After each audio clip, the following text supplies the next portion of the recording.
ఎన్నికల వేళ ఏపీ రాజకీయాల్లో వాలంటీర్ల అంశం రచ్చ రంబోలాగా మారుతోంది.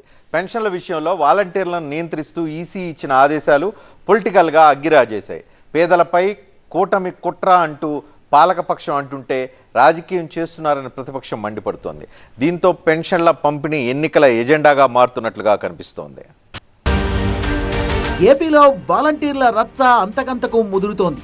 ఎన్నికల కోడ్ ముగిసే వరకు వాలంటీర్లతో కాకుండా ప్రత్యామ్నాయ మార్గాల్లో పెన్షన్ల పంపిణీ చేయాలని ఈసీ ఆదేశించడం పొలిటికల్ వార్కు దారితీసింది. ప్రధాన పార్టీల మధ్య మాటల యుద్ధానికి కారణమైంది.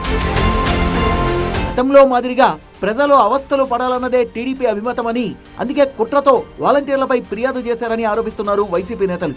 వైసీపీకి మంచి పేరు రావద్దనే ఇలా చేశారని విమర్శిస్తున్నారు అధికార పార్టీ నేతలు. వాలంటీర్లతో పెన్షన్లు పంచడానికి వీల్లేదు, పంచితే వాళ్ళు ప్రభుత్వానికి ప్రచారం చేస్తారు, దానివల్ల ప్రజలు ప్రభావితం అయిపోతారు, ఎన్నికలు అవుతున్నాయి కాబట్టి దానివల్ల వైసీపీ పార్టీకి మేలు జరుగుతుంది అంటూ పెద్ద హానెస్ట్ లాగా వచ్చి నిష్పక్షపాతమైన వాడికి నిష్పక్షపాతం. మరి ఇన్నాళ్ళు ఈ 4 సంవత్సరాలు వచ్చి వాళ్ళే కదా పనిచేయరు. ఈ 2 నెలల్లో పనిస్తే ప్రజలు వచ్చి మారిపోతారా? ఇవాళ 3 లక్షల మంది తాలూకా ప్రత్యామ్నాయం ఏ విధంగా వస్తుంది, ఏ విధంగా దొరుకుతుంది?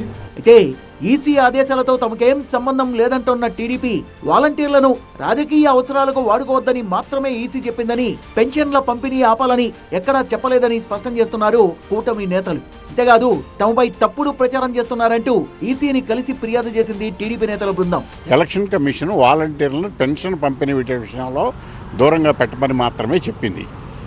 దాన్ని అడ్డం తీసుకుని చంద్రబాబు నాయుడు గారి మీద సజ్జల రామకృష్ణారెడ్డి ప్రెస్ కాన్ఫరెన్స్ పెట్టి చంద్రబాబు నాయుడు గారి మీద, తెలుగుదేశం మీద బురద జల్లే కార్యక్రమం ప్రయత్నం చేశాడు. ఈ అంశంలో అధికార పార్టీ కుట్ర కనిపిస్తోందంటూ ఆరోపించారు ఏపీసీసీ చీఫ్ వైఎస్ షర్మిల.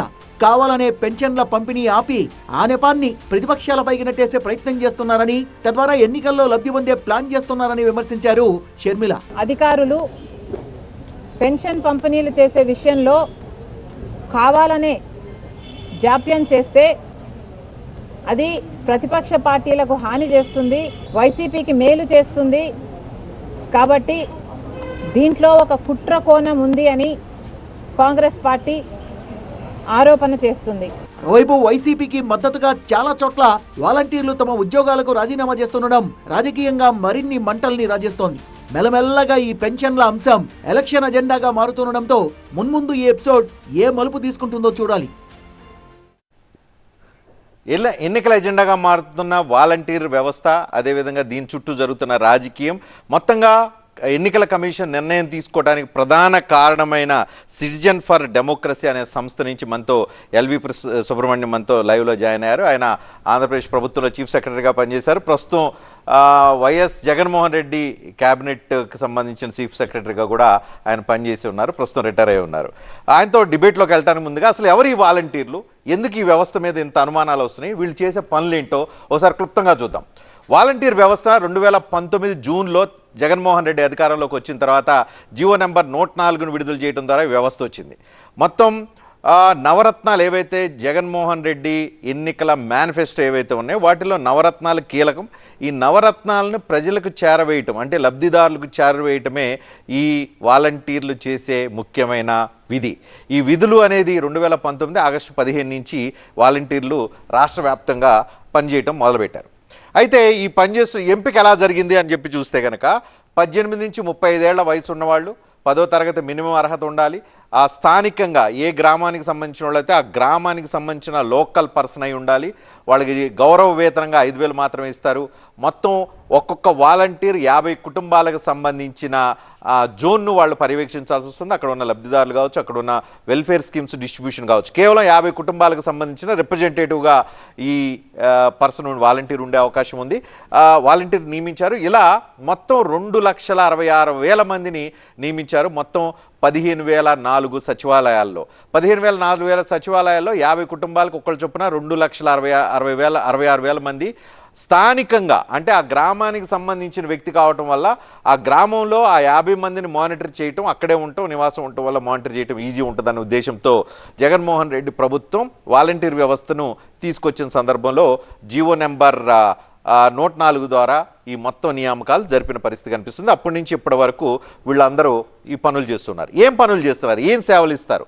ప్రధానంగా గృహ నిర్మాణం, ఆరోగ్యం, మహిళా శిశు సంక్షేమం, వ్యవసాయం, అదేవిధంగా ఇతర సంక్షేమ పథకాలు, విద్య, ఈ అంశాలకు సంబంధించి ప్రధానంగా వాలంటీర్లు సేవలు అందిస్తూ ఉంటారు. నవరత్నాల్లో కీలకమైన గృహ నిర్మాణానికి సంబంధించి చూస్తే అర్హులైన పేదలు ఎవరైతే ఉన్నారో కుల, మతాలు, వర్గాలు, పార్టీలు వీటికి సంబంధం లేకుండా మొత్తంగా ఐడెంటిఫై చేస్తారని చెప్పారు. వీళ్ళ కింద 5 ఏళ్లలో 25 లక్షల పక్కా ఇళ్ళు కేటాయింపు అనేది జరిగిందనేది ప్రభుత్వం క్లెయిమ్ చేస్తుంది.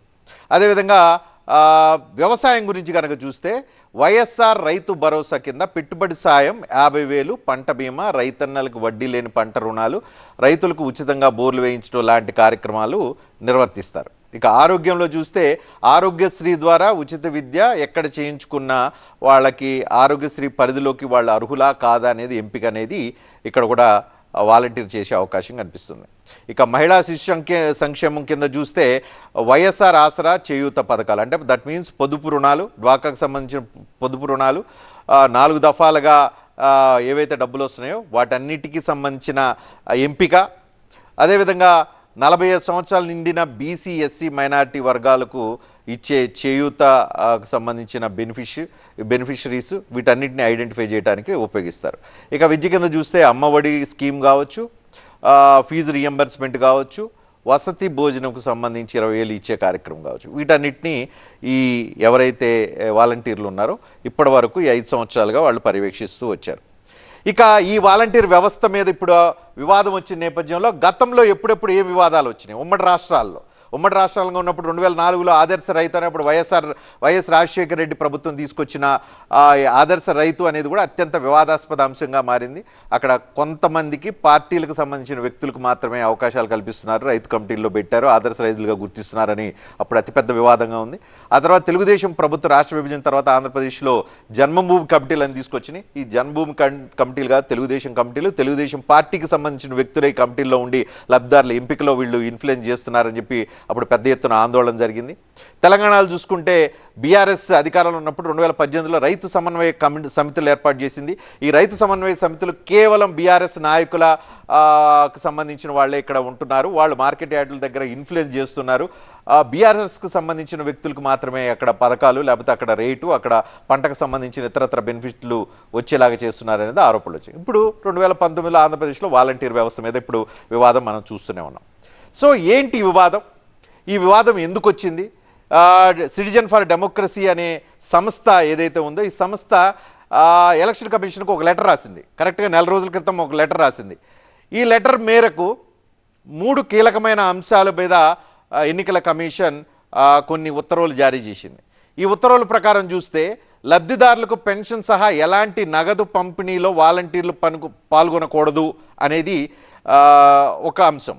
అదేవిధంగా ఎన్నికల కోడ్ ఉన్నంత వరకు వాళ్ళ వద్ద ఉండే మొబైల్స్, ట్యాబ్లెట్స్, ఇతర డివైజులు డిఓలకు అంటే స్థానిక జిల్లా ఎన్నికల అధికారులకు అప్పగించాలి అనేది ఈ సిటిజన్ ఫర్ డెమోక్రసీ అనే ఆర్గనైజేషన్ ఎన్నికల కమిషన్కు విజ్ఞప్తి చేస్తూ ఒక ఫిర్యాదు చేసింది. దీంతో పాటుగా ప్రస్తుతం కొనసాగుతున్న పథకాలు అమలు చేయడానికి ఏపీ ప్రభుత్వం ప్రత్యామ్నాయ ఏర్పాట్లు చేసుకోవాలి, డీబీటీ లేదా ఇతర ప్రభుత్వ ఉద్యోగస్తుల చేత పంపిణీ చేయాలి అనేది ఈ సంస్థ ఎన్నికల కమిషన్కు రిక్వెస్ట్ చేసింది, ఎన్నికల కమిషన్కు విజ్ఞప్తి చేసింది. ఈ మేరకు ఉత్తర్వులు వచ్చిన పరిస్థితి కనిపిస్తుంది.